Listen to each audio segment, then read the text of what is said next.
NCP-SP party દ્વારા નવો ઉર્જાવાન પ્રયાસ, નવા હોદ્દેદારોનું પદ વિતરણ તથા આવનાર ચૂંટણીઓ માટે વ્યૂહરચના પર ચર્ચા કરાઈ.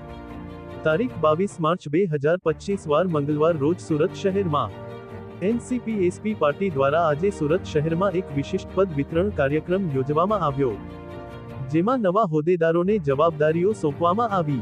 આ કાર્યક્રમમાં ગુજરાત પ્રદેશ પ્રભારી ઇકબાલભાઈ મલેકજી, સુરત શહેર પ્રમુખ સાગરભાઈ સોનાવાણેજી, સુરત શહેર ઉપપ્રમુખ રાકેશભાઈ દેવરેજી અને સુરત શહેર ઉપપ્રમુખ રાજુભાઈ પાટીલ વિશેષ રૂપે ઉપસ્થિત રહ્યા. કાર્યક્રમ દરમિયાન નવા જોડાયેલા કાર્યકરોને હોદ્દા આપીને સન્માનિત કરવામાં આવ્યા અને તેમનું ઉદ્ઘાટન કરતા નેતાઓએ તેમને આવનાર ચૂંટણીઓ માટે ઉત્સાહિત કર્યા. આ અવસરે પાર્ટી સંગઠનને વધુ મજબૂત બનાવવાની દિશામાં ચર્ચા કરવામાં આવી અને શહેર સ્તરે અને બૂથ સ્તરે સંચાલિત વ્યૂહરચનાનો પણ અવલોકન કરાયું. પ્રદેશ પ્રભારી ઇકબાલભાઈજીએ કહ્યું કે યુવાનો અને સ્થાનિક કાર્યકરોની જવાબદારીથી પાર્ટી આગામી ચૂંટણીઓમાં નવી ઊંચાઈએ પહોંચશે.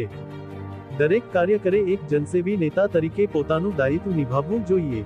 શહેર પ્રમુખ સાગરભાઈ સોનવાણેજીએ જણાવ્યું કે સુરત શહેરમાંથી એક મજબૂત સંદેશ જનતાને જશે અને દરેક બૂથ પર કાર્યકરો સજ્જ રહેશે. આ કાર્યક્રમમાં પાર્ટીના અનેક સિનિયર કાર્યકરો, મહામંત્રી, શહેર સ્તરના હોદ્દેદારો તથા યુવા નાયકોની હાજરી રહી. એનસીપી-એસપી પાર્ટી સુરત શહેરમાં સતત સક્રિયતા સાથે સંગઠન મજબૂત કરી રહી છે અને આવનારી ચૂંટણીઓ માટે સંપૂર્ણ તૈયારી કરી રહી છે. Bureau report, Surat.